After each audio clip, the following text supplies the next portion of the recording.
S. Marshall Ill. Peace and love, family. S. Marshall Ill. Talk Bills. Here with a presentation on racism, policing, George Floyd, taking a look back at Christopher Dorner. So possibly looking at Christopher Dorner, I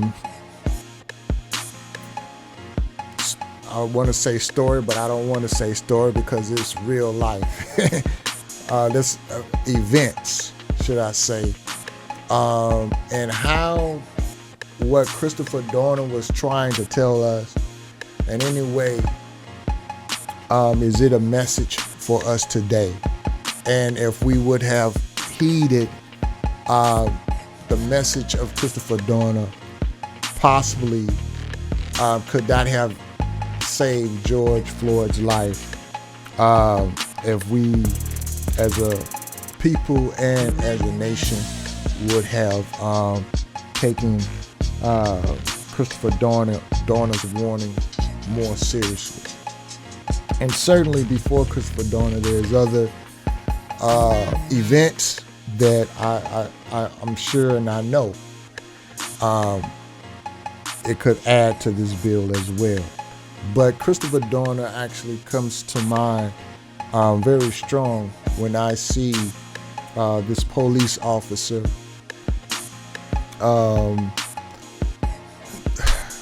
act the way he acts in dealing with George Floyd. Before we begin and get into the clips and the commentary and looking at documents, I want to say this quote here from George Santayana.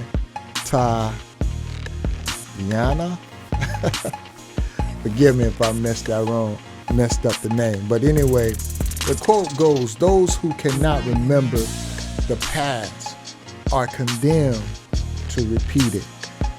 George Santayana, 1905. I know some of you know Winston Churchill quoted that quote, but actually Winston Churchill got it from this brother. And I want to say he's a Moor.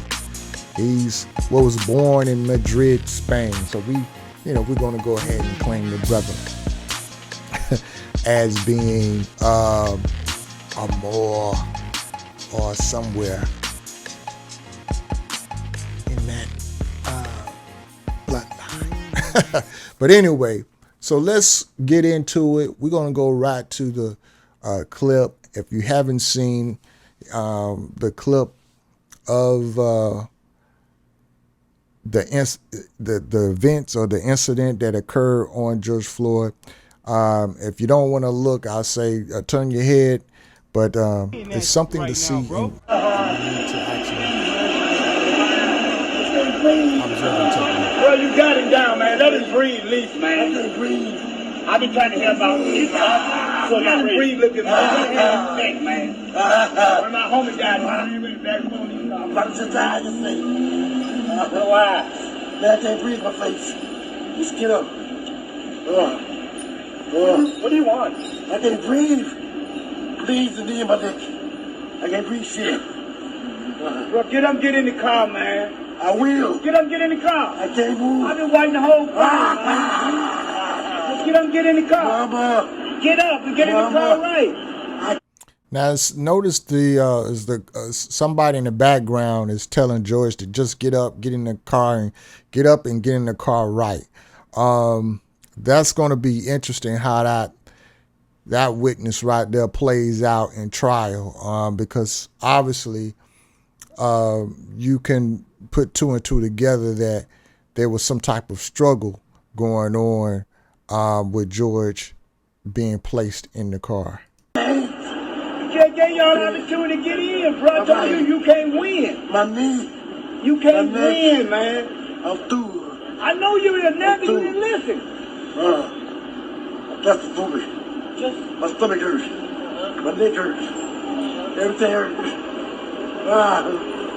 Get some water or something. Please. Please. I can't breathe on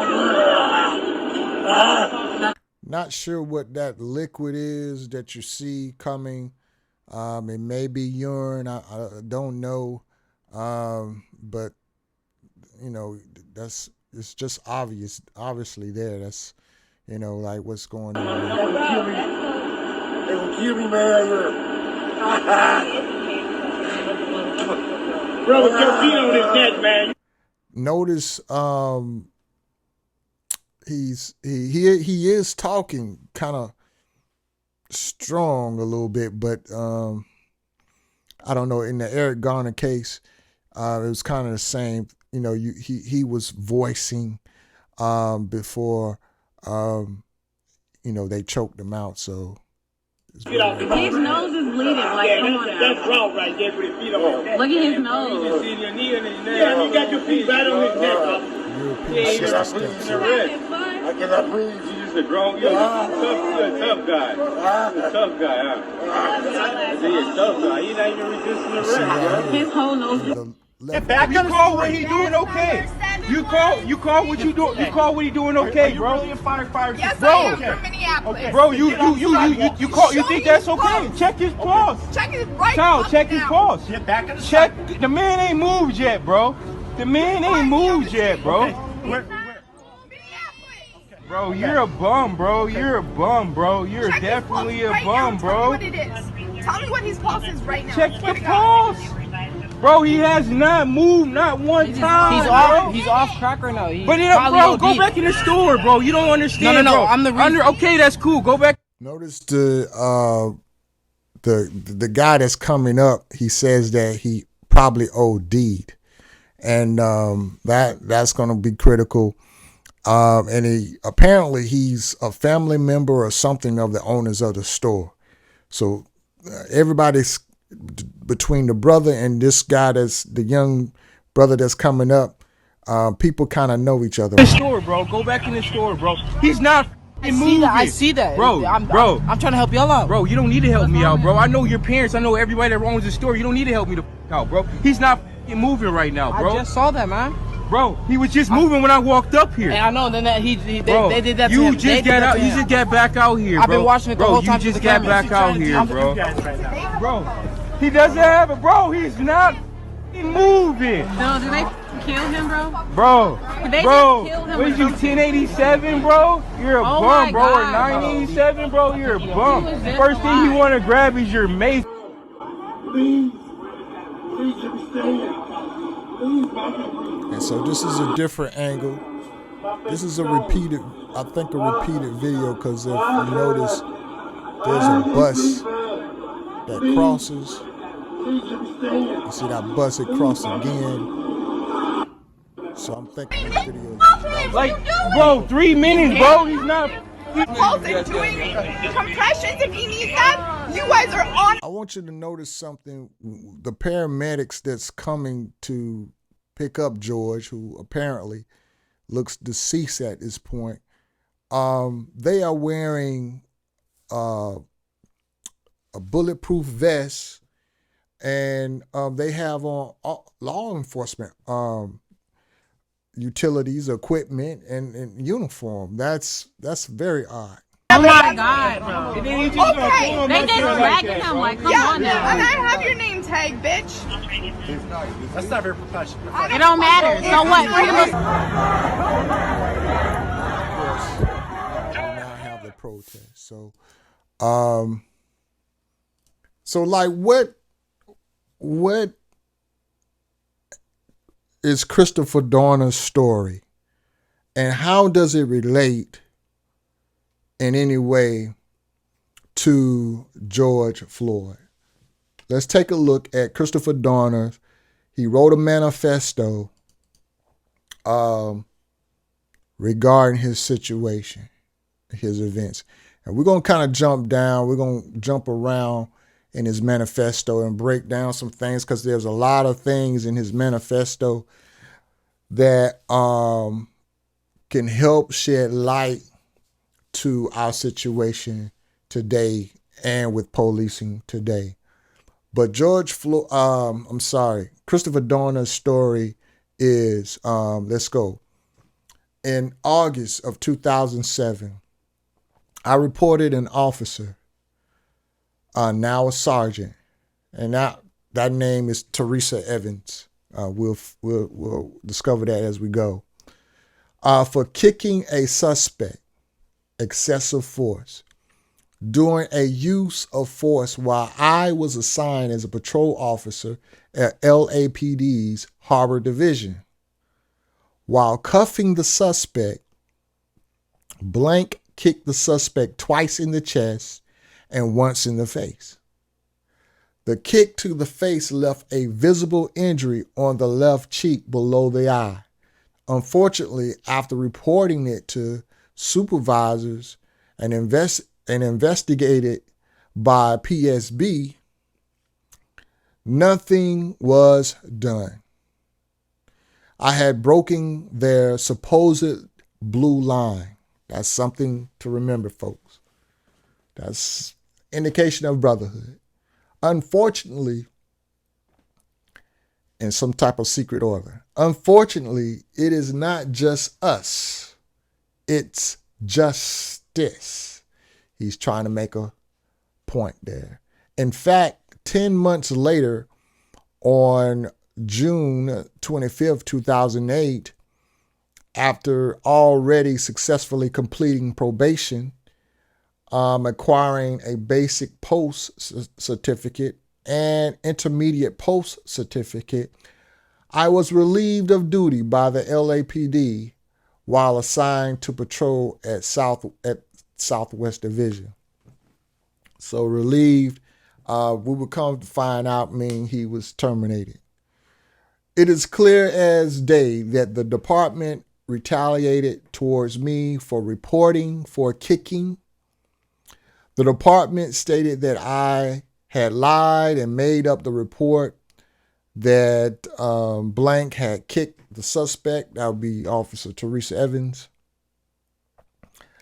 I later went on to a Board of Rights department hearing for decisions of continuing employment. From 10:08 to 1:09. And during the Board of Rights hearing, a video was played for the Board of Rights panel where stated that he was indeed kicked by, I would say that's probably the officer's name in there or something. In addition to blank stated he was kicked, his father also stated that his son has stated he was kicked by an officer when he was arrested after being released from custody. This was all presented for the department at the BRR hearing. They still found me guilty and terminated me. What they didn't mention was the BRR panel was made up of blank, blank, blank, blank, had a significant problem from the time the board was assembled. So here, Christopher Dorner is saying his whole story is about he's about justice. He's about doing the right thing. He's a former Navy member of the Navy Academy, and he's now on a law enforcement military background, and he's out here trying to do the right thing, and he sees an unjust act like we see here. He sees an unjust act and he reports it, and ultimately since he reported it, he felt retaliated and ultimately lost his job. He went through the ranks and tried to get remedy, but after even hearing the facts of the matter, the Board of Rights, that's probably some type of administrative process within the department where they hear complaints and grievances. They upheld the termination or decided to terminate Mr. Garner. And so Mr. Garner felt that he, at that time, had to take justice in his own hands. And in actuality, there is what he did. There is a term for it, and I'm not sure if Mr. Dorner was familiar with Mr. Neely Fuller's work, the United Independent Compensatory Code System and Concepts. There is a term that's called Maximum Emergency Compensatory Justice. And we'll get into that a little bit later with a good definition. But let's go in and let's look at the story, the events of Christopher Dorner, and let's see if we can learn something from it. Ability to see what it is that's burning. From your vantage point, can you tell if that's a roof? I can't see it from what I'm looking at. You have the shot that we do here. We're looking down in there, and it looks like it's in that set of cabins that they were surrounding. That I can tell. You see, that's a CHP airplane going in there, so that's the area of operation that they're working on.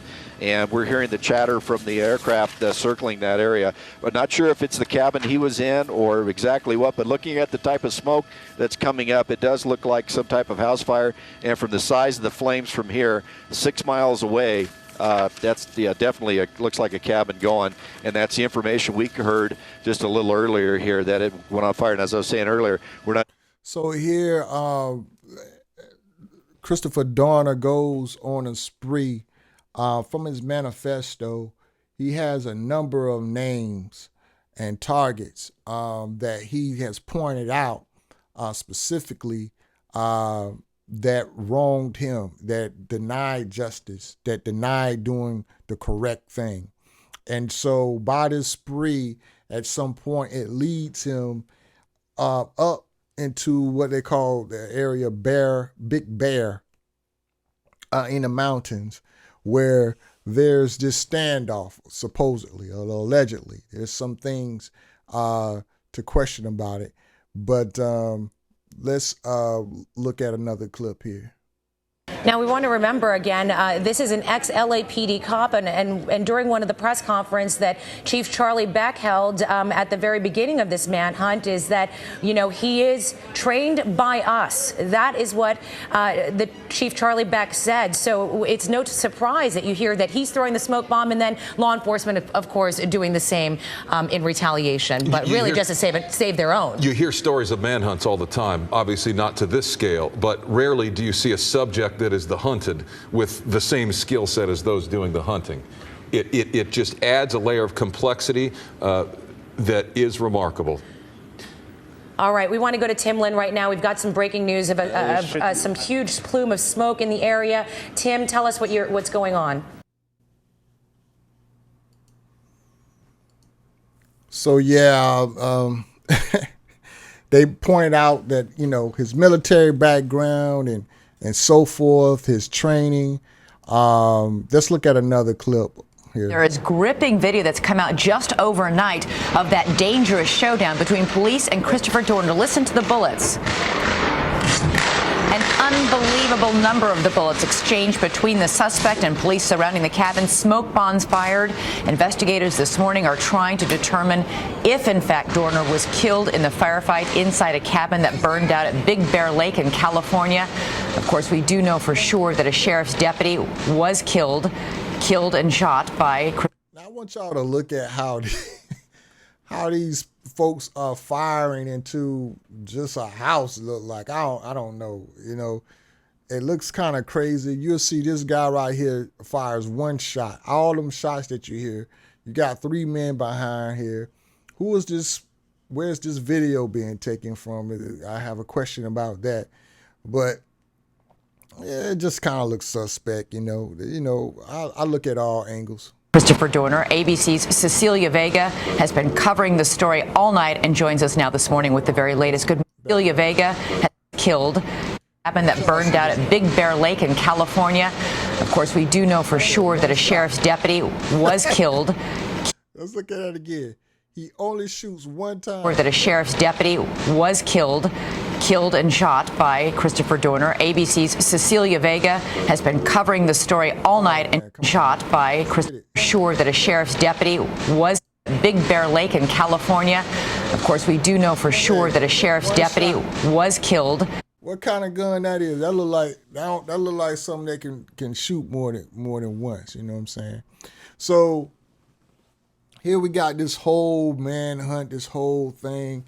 Christopher Dorner is really at exposing systemic racism within LAPD, which that was somewhat already established, right?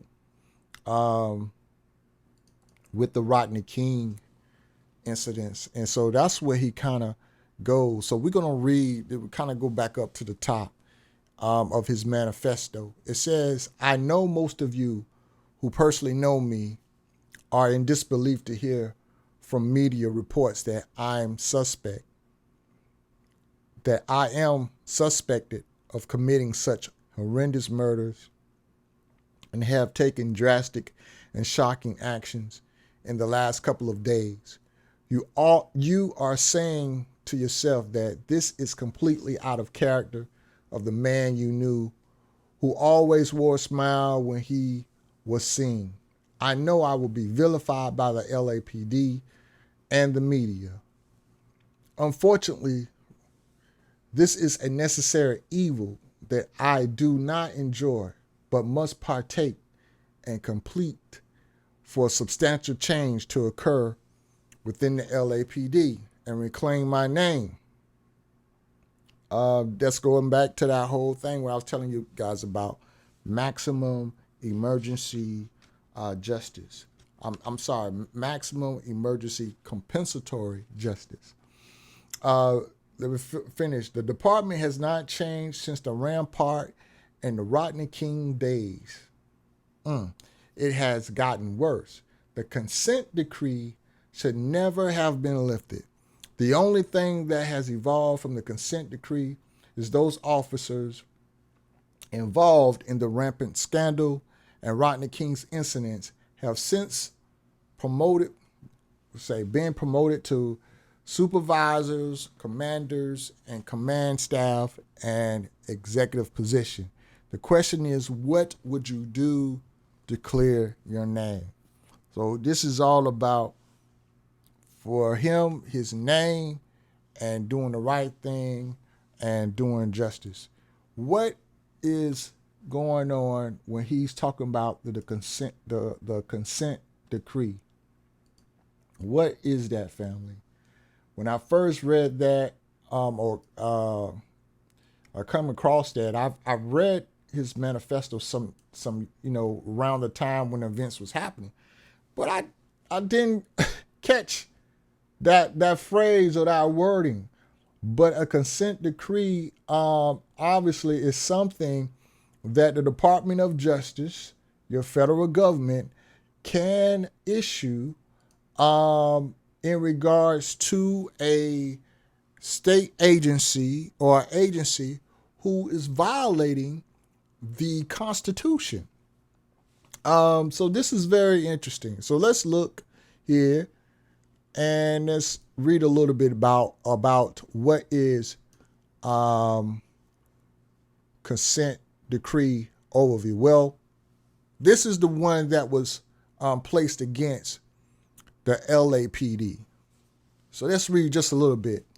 Following the discovery and disclosure of the Rampart area corruption incident by the Los Angeles Police Department, the United States Department of Justice notified the city of Los Angeles that it intended to file a civil suit alleging that the department was engaging in a pattern or practice of excessive force, false arrest, and unreasonable searches and seizures.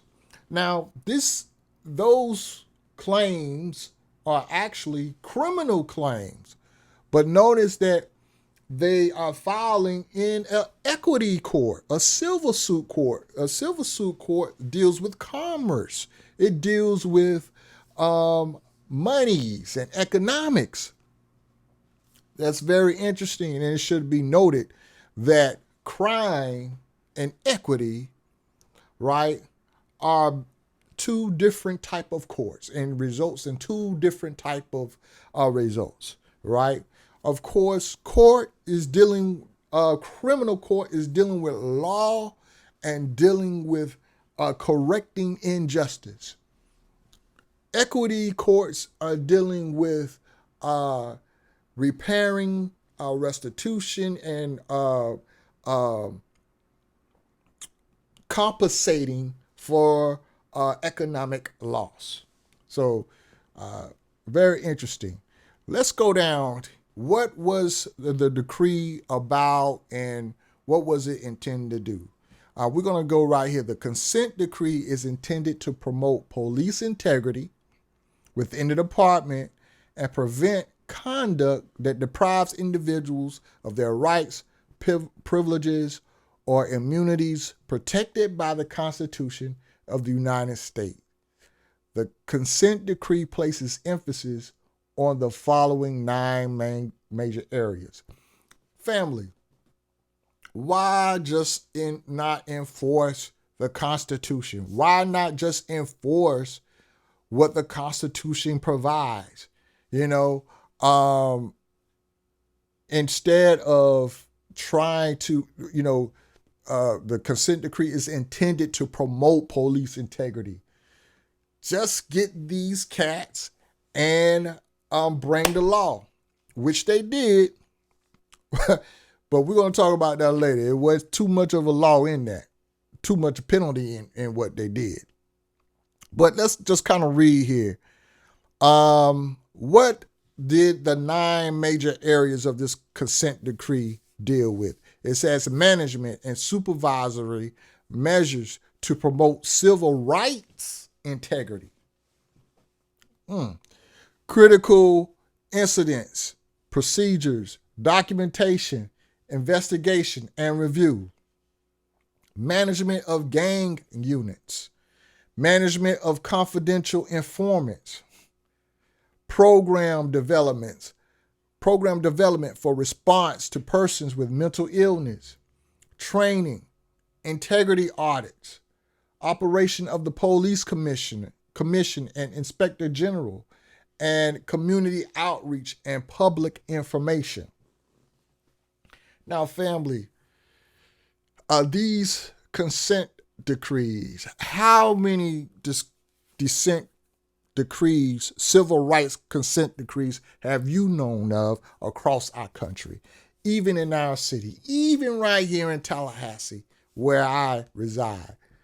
I have not heard of a consent decree on any issue involving excessive force, even right here in Tallahassee. Not to say it haven't happened, I haven't heard about it, right? And certainly over the years since I've been residing here, there have been several incidences where police have shot and killed our people in the streets.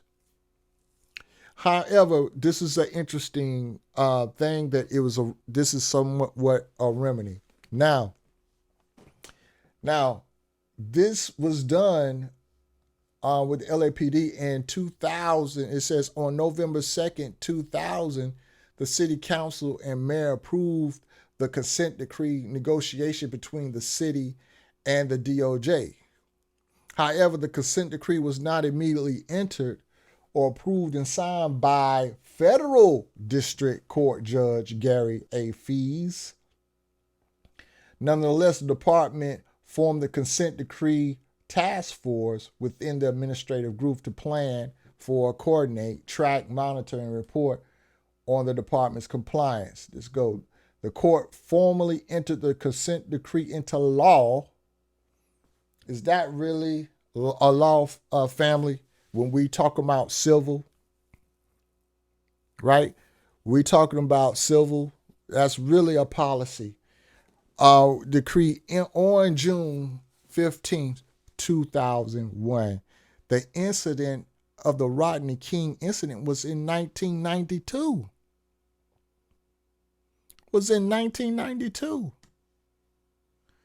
So Christopher Dorner already knew. See, he knew what he was dealing with, what type of justice system he was dealing with, and so he chose to do what you would call maximum emergency compensatory justice. What is that? Since I keep saying that, so I might as well let's go ahead and go there. This maximum emergency compensatory justice is something that comes out of Neely Fuller's work. And Neely Fuller work is a guide to how victims of white supremacy can navigate in order to obtain correctness and justice being compensated. Now, the whole compensation idea is that I want to see if I can get the actual reading on that part before we get to the maximum emergency compensatory justice code. Is that the compensation code? He got here a question. What is meant by the term compensation? Compensation is a law. Compensation is a law of nature. Compensation is a law of existence. Compensation is a law of mathematics. Compensation is the law of laws. Every thought is a compensatory thought. Every word is a compensatory word. Every act is a compensatory act. A person compensates for his or lack of ability by relying on the ability of other persons or things. A people compensate for their weakness by depending on the strength of other people or things. One who tills the soil is compensated by the fruit of the soil. And so when you deny someone compensation, you have broken a natural law, is what Neely Fuller gets at. So let's go to about the maximum emergency compensatory justice. I'm going to read a phrase. He says, think about the total seriousness of maximum emergency compensatory justice. Think about the fact that the deliberate killing and or execution of one or more white supremacist races by one victim of white supremacy acting openly and alone is not a trivial matter. So in a way of him answering it, he recommends that this is the ultimate last draw. And Neely Fuller, by the way, was he was from my understanding, he was in the military, in the Navy, in the military. So it's interesting that Christopher Dorner also was in the Navy. And so this maximum emergency compensatory justice ideal may be something that is taught in military, among military philosophy, should I say. It may be a military philosophy. And so let me continue to read. It means that at least two persons will cease to exist. A white person who practices racism and a non-white person who is a victim of racism.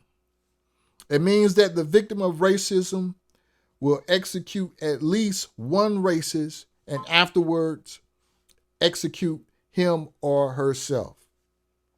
As we would note, if you would note in the Christopher Dorner story, as we showed prior, the house burning or placed on fire, but it is said that Christopher Dorner killed himself or shot himself in that cabin, and he was then later discovered, of course, to a crisp.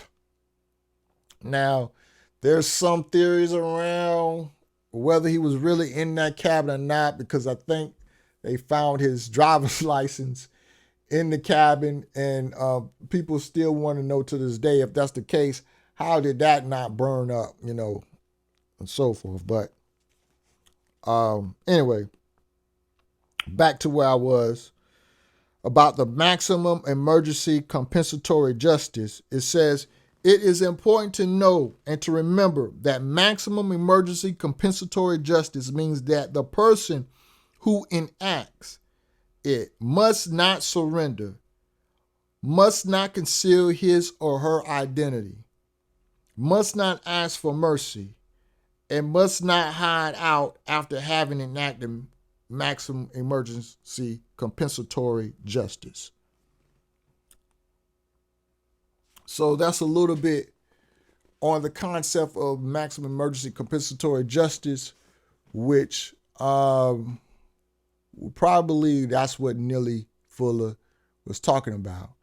Now, what was he made reference that this decree did not work since the time of Rodney King. And here we got Rodney King. If you don't know about the Rodney King incident, to my young folks, it's certainly one you want to go back and take a look at. We have here a brother who was driving down the expressway. He stopped, and he purposely stops in the area, he says, across from an apartment complex, because he knew he was about to get this beat down. And just to show, they beat Mr. King down. You see him here. It was videotape. The what's significant about it is during that time, you know, the held hand video cameras, it was fairly new. And so Mr. King here bought our videotape and released to a news station. It went everywhere. But the kicker here is that the officers, I call them here the Rodney King 4, all were acquitted, all got off in the state of California. And part of what they, was saying, basically that their force, the excessive force, was not excessive because Mr. King was not complying as things were going on. Let me pause here. Okay, yeah, we had a little interruption there, but let's get back into our family. Hey, I'm a family man. You know how it is. When the Empress call, most time I answer, most times. But anyway, okay, we got the Rodney, I call the Rodney King 4, and under the California state law, they all were acquitted, found not guilty. And then DOJ, Department of Department of Justice. At the time, William Barr. Interesting enough, William Barr is now currently as well, the Attorney General today. It's an interesting piece as we look at how he moves and handles the George Floyd situation. So let's hear what he said in relation to George Floyd, but he quotes about what he did with Rodney King incident. And let me add, DOJ, even though the state of California acquitted those officers, DOJ pursued federal charges, and 2 of the 4 officers were found guilty. They received 2.5 years of prison time. Can you believe that? I know a homie who is serving 3 years right now because of a probation violation. And here it is, these officers, the judge found leniency. You will see that in the reports in his decision. Leniency because they were officers, that he reduced their sentence. But check out what Mr. Parr has to say in regards to kind of relating to George Floyd. Violent rioting. We will continue to investigate, to make arrests, and to prosecute where warranted. When I was Attorney General in 1992, riots broke out in Los Angeles following the acquittal by the state of police officers accused of beating Rodney King. Ultimately, the Department of Justice, at my direction, filed federal civil rights charges against those officers. As President Bush assured the nation at that time, quote, "The violence will end, justice will be served, hope will return. The same is true today. The rule of law will prevail." Thank you. Now, it's interesting that he said the rule of law. And remember, family, we got to understand the difference between statutes and laws, policies and procedures and laws. Ultimately, everything should be in line and under the United States Constitution. And so that justice back then was 2.5 years. So let's say this officer Chavez or whatever his name, the Minneapolis officers, and wow, I want to say it's 4 officers in this situation with George Floyd. Let's say they get off, and DOJ pursues like they did in '92, and one officer goes and the other ones are acquitted. You know, did Christopher Dorner already warn us? Did Christopher Dorner already knew what was coming? You know, and it makes you ask yourself, okay, what if Christopher Dorner, if he did in fact operate on maximum emergency compensatory justice, did it work? Did it bring some type of compensation or reform? In Mr. Dorner's report, right, he has some people on his list. And one of the persons on his list was one of the chiefs of the, I don't think they named, they blank out the names in his manifesto. But one of the names were one of the chiefs at the time that was on the board. And that was Chief, let me get that name right.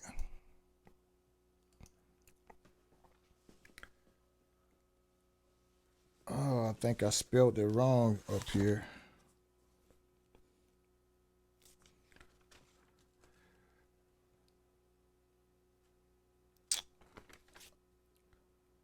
gray rise, something to, it's got an A. That's actually supposed to be TINGIRIDES.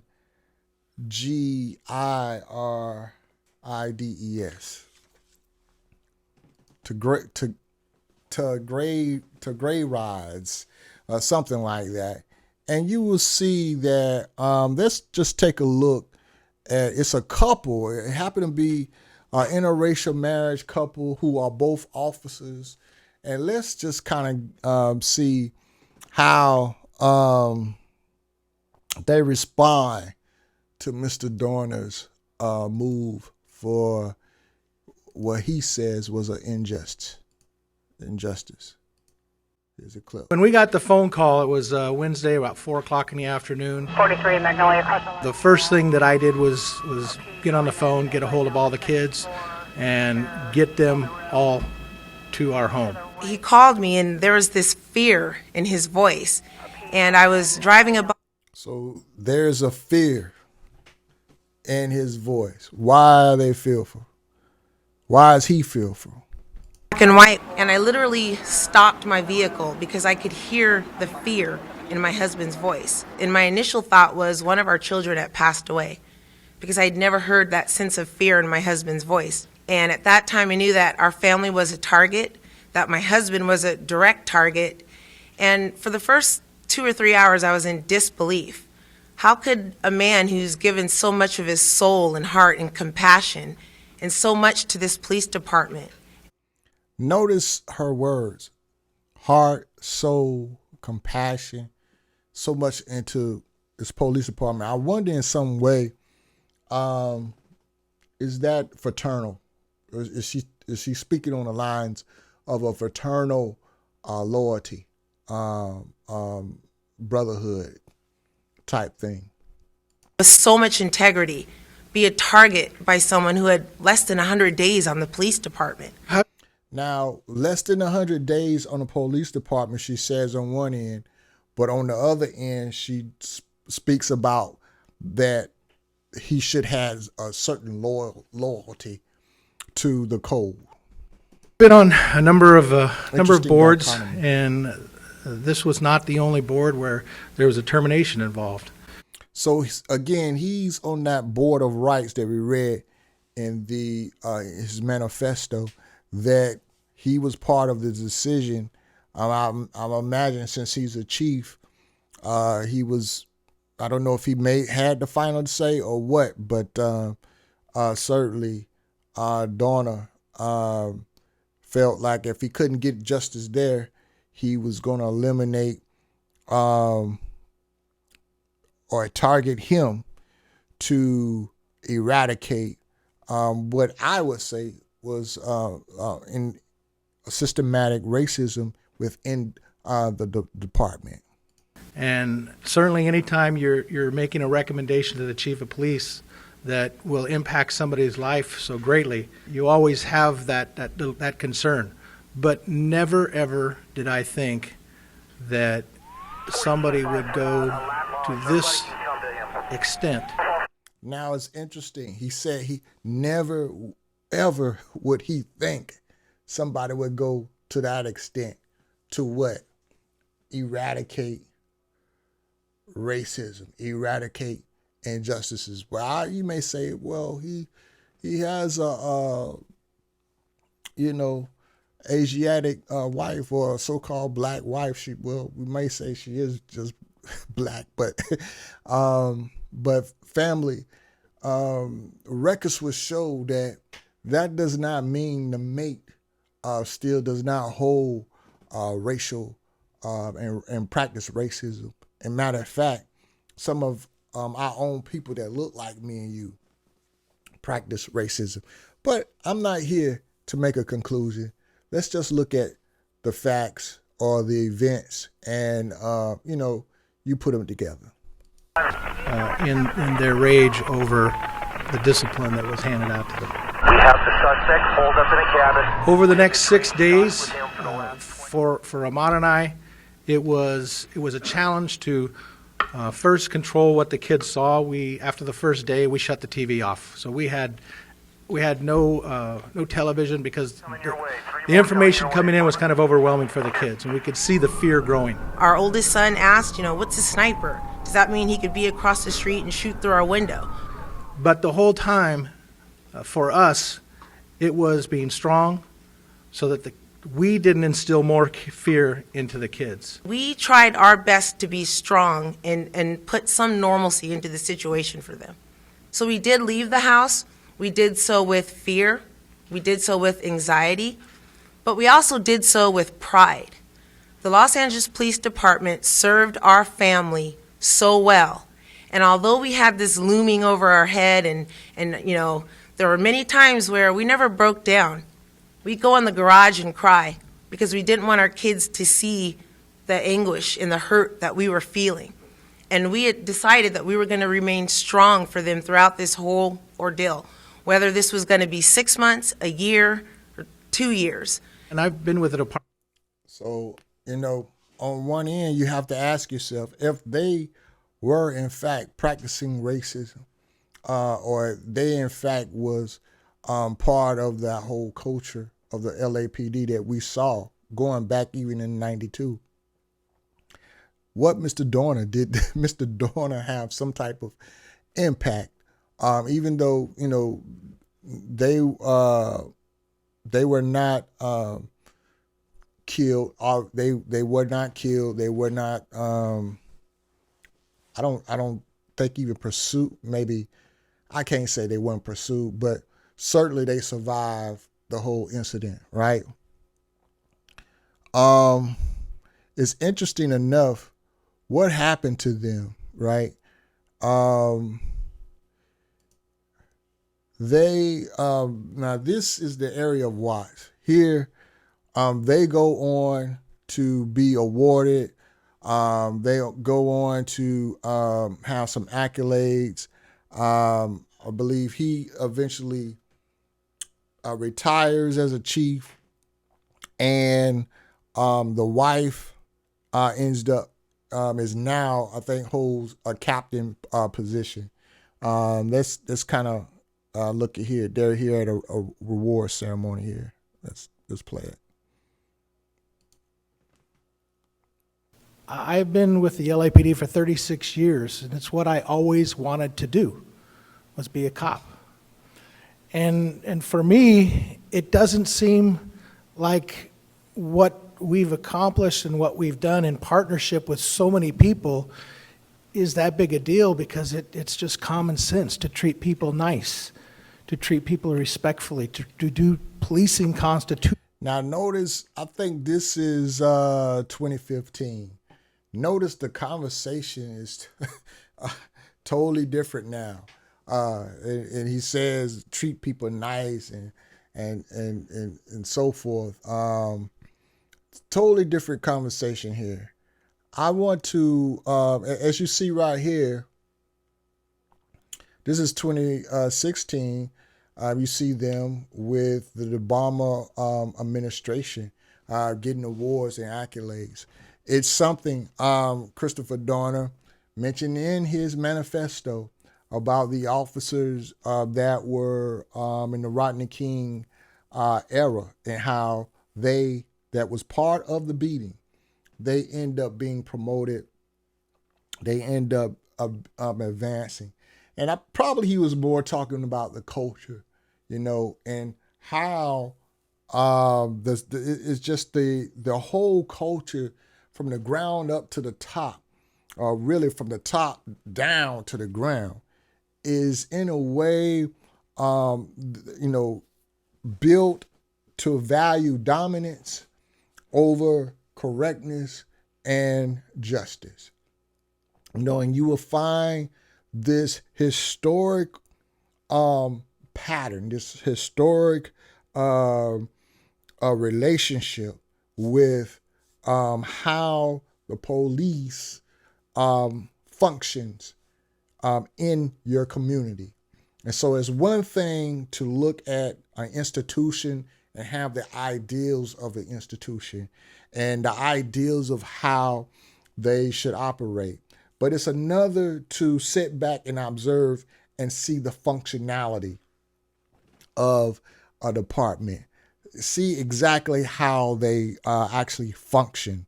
And there you can begin to see the real deal. So here it is, these officers that you heard him say it was 36 years. He was part of that culture of the 92 riots. He was part of that. And now he's talking about treating people nice and so forth, right? I want to play a key piece. I don't see that I have it in my lineup of clips, but there's a piece where the European sister talks about brotherhood of the police department. And I'm going to pull that up now. So let's check that out. Holding at this time. Can you just tell us about the presence here at the hospital? Obviously a large presence of sheriff's deputies. Is no one being allowed in the area? As far as the hospital is concerned, yes, there's a large presence of law enforcement. Law enforcement is a very close-knit family. All law enforcement agencies is a brotherhood. So this is a very difficult... Y'all hear that? She said all law enforcement agencies is a brotherhood. That is a secret fraternal order. We need more investigation about this. We need more information about this. If you are a law enforcement officer, come on, man, get in the comments. Let's build on this, because this is a very critical. She's shedding a lot of light, which she don't even know that she's shedding, but it needs to be examined. Agencies is a brotherhood, so this is a very difficult day, again, for law enforcement. LAPD is offering you... Yes. LAPD is offering you aid. How will they play about this? We have been offered assistance by all surrounding law enforcement law enforcement. As I said, law enforcement is one big family. They take care of each other. LAPD is, yes, here, of course. We're being surrounded by law enforcement. What about up at the... So you see, they take care of each other, all law enforcement. But Christopher Dorner, he said in his manifesto that he was retaliated for crossing the blue line. He was retaliated for crossing the blue line. And so in some way, I could see Christopher Dorner saw that he knew that he would never get the justice that is due to him because of this secret order of the police officer. So that raises question to us about today, in my opinion, about our brother George Floyd, right? And as we look and we're in the process of seeking justice for the acts that was done by this officer, which it really, it was an act of torture. I think there is a U.S. code that deals with human rights, right? And I believe this was used in the Rodney King verdict. I'm going to pull it up here. And here it is. It's 18 U.S. Code 242, deprivation of rights under color of law. So note and see that the color of law is referring to statutes, is referring to state law. It's an interesting term. Color of law means that it's not really a law. Color of law means it's not really real. It's not a real law. What are these states? These states, it seems to me, as I'm studying, that the states are really more or less franchises. Like a franchise. Like you have Burger King, and you have you can own one, and you have a franchise. Though you have Burger King and all the logo and all the information is on your store, but in actuality, is the owner could be local. The owner could do certain things that they would like, but it's marked by a franchise. But what the owner goes in there to do differently or whatever, those are color of laws. That means they're not the real laws of Burger King. They're not the real principles of Burger King. It's part of the franchises choosing to do that. So a lot of times when we're seeking remedy, family, we're trying to seek remedy with codes and with the internal policies, rather than going to the actual franchise, the heads of the franchise, and seeking these changes and enforcing them to do what's right. It's this game, man. It's really saddening to see how they play these games. And the sad part about it is the franchise will begin to play games with you as well. Let's read a little bit here on this code. It says, whoever under color of any law, statute, ordinance, regulation, or custom willfully subjects any person in any state, territory, commonwealth, possession, or district to the deprivation of any rights, privileges, or immunities secured or protected by the Constitution or laws of the United States, or to different punishments, pains, or penalty on account of such persons being an alien, or by reason of his color or race, than are prescribed for the punishment of citizens, shall be fined under this title or imprisoned not more than 1 year, or both, and if bodily injury results from the acts committed in violation of this section, or if such acts include the use, attempt use, or threat of use of a dangerous weapon, explosives, or fire, shall be fined under this title or imprisoned more than 10 years, or both. And if death results from the act committed in violation of this section, or if such acts include kidnapping or an attempt to kidnap, aggravated sexual abuse, or attempt to commit aggravated sexual abuse, or an attempt to kill, shall be fined under this title or imprisoned for any term of years, or for life, or both, or be sentenced to death. Now, got some teeth here. My question, family, are we going to see DOJ? Are we going to see the same William Barr that was in 92? Are we going to see the same William Barr in 2020, the United States Attorney, come in and use code 18 U.S. 18, Title 18, United States Code 242? That's what I need everybody watching this to get out and ask the question. Get on your Twitter, get on your YouTube, get on your Instagram, get on your Facebook, get on your TikTok, whatever, get on your text, and get the word out and get this moving in the public about DOJ moving and not waiting on the state. Not waiting on the state. We don't need to wait on the state, because the state should be enforcing the Constitution anyway. We need to move on the Title 18 U.S. Code 242 if in fact the charges are what they are, and so family, this is real remedy. That is real remedy.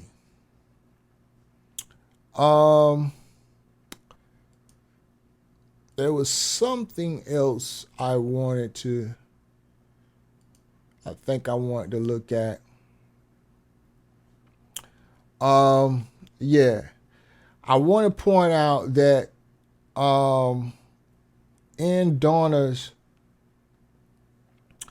after Dorner's event, they began to investigate if in fact Dorner's hearing was legit. They want to investigate Dorner's claim that he didn't have a fair hearing at the Board of Rights within the Department of LAPD. And, just to sum it up, pretty much they said Dorner was right, but, hey, the board was right too. We've heard this before, haven't we? Haven't we seen this before? Have you seen something like that? I know if you Asiatic brother or sister, especially brother coming up, you've seen this game. You've seen this game where they don't want to just correct the issue. They want to hold up, right, that authoritative stance where they are like this the regime wants to hold up that they have dominion and power, and understand that there's nothing that go above how they move and operate to keep certain people and certain our people oppressed, but at the same time they acknowledge that they're wrong. But that's not moving anywhere. And that's not correcting the matter. In actuality, that's what you would call racism. The power to be able to enforce unjust rules, right, upon a people. Let's look at something. I meant to do this a little bit earlier.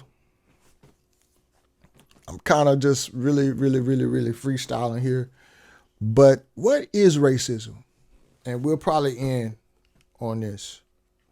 What is racism? I'm going to read from Dr. Frances Cress Welsing, my beloved sister, rest in peace, from her book, The ISIS Papers, The Keys to the Colors. If you haven't read this is mandatory reading. You must read this book to understand the elements from a scientific point of view about racism. Even if you don't agree with everything the author says.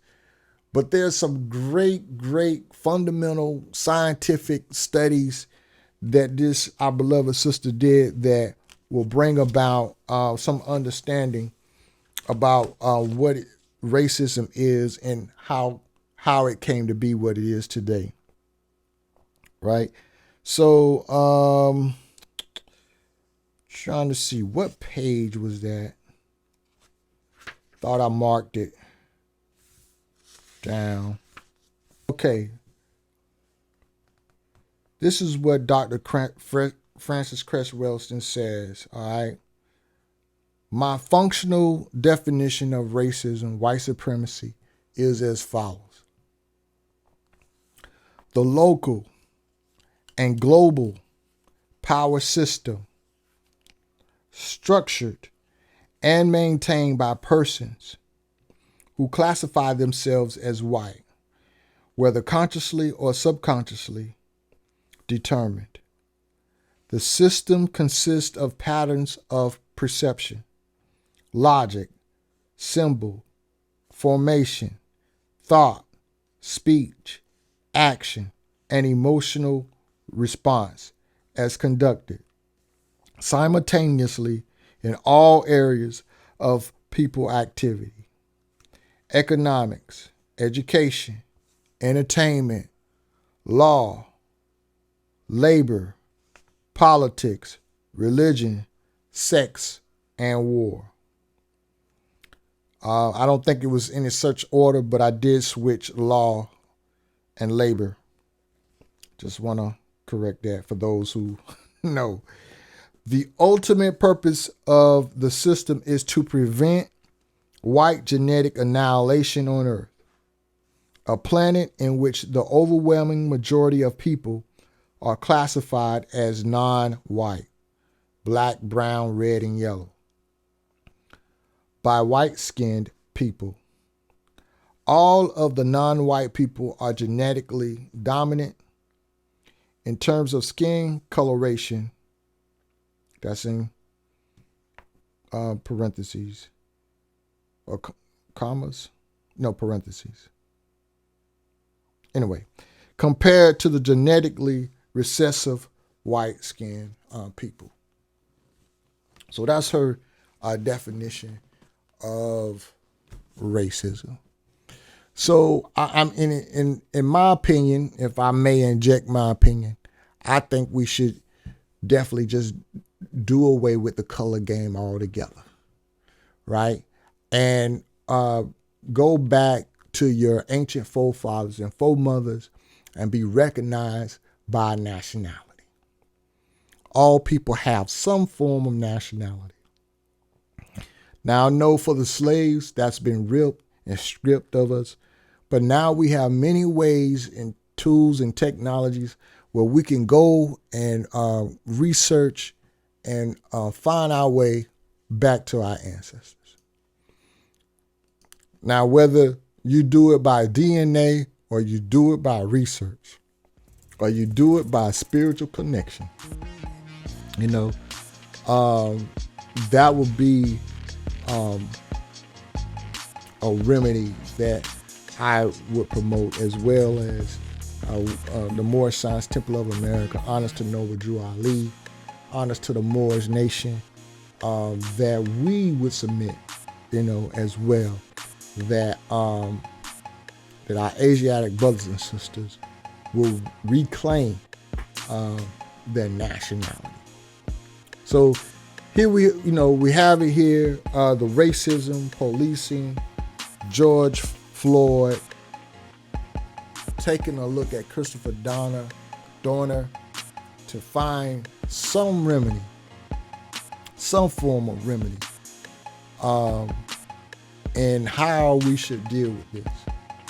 And so this is S. Marshall Will.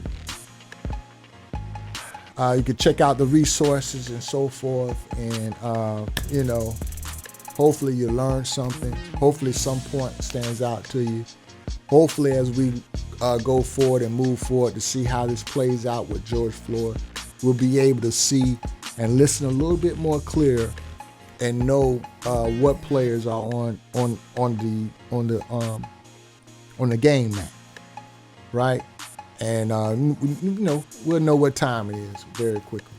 S. Marshall, make sure you hit that like button. Make sure you hit the little notification bell. Make sure you share it with a friend, family. Make sure, hey, put the comments in. Let's build, man. This is what it's all about. Talk builds. Peace and love. I'll see you in the room.